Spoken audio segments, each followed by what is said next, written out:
Ano biya ang pinakamaganda SIM sa piso wifi na negosyo natin? Wala nang paligoy-ligoy pa mga kaibigan.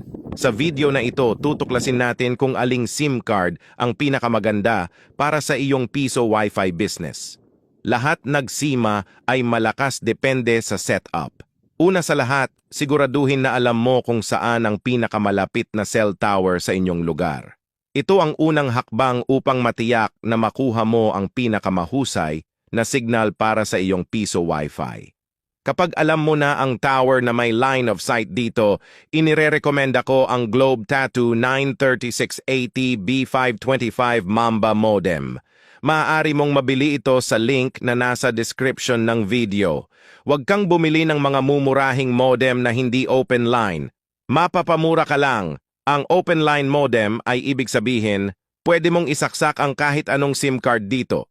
Kaya't iwasang mainis at siguraduhing mag-invest sa tamang modem para sa matibay at maaasahang koneksyon.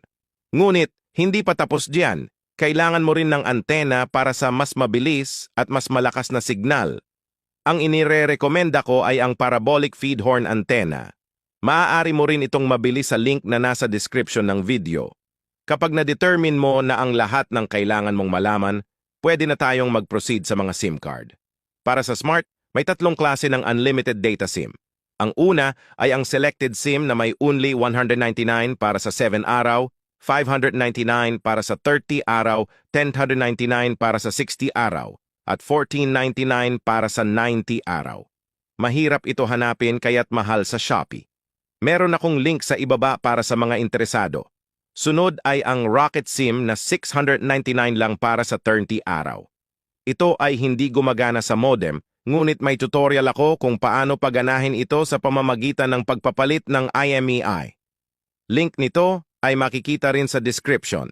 Ang OnlyFam SIM naman ay 999 o Smart Bro SIM at gumagana ito sa modem nang hindi na kailangang magpalit ng IMEI.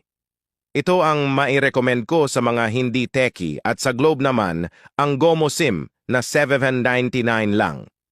Ito lang ang only ng Globe, may limit nga lang na 5 Mbps pero stable at reliable ito. Kaya bili na. Sa Dito Telecom, wala pa akong ma-recommend na SIM dahil wala pang unlimited data sila. Sana makatulong ito.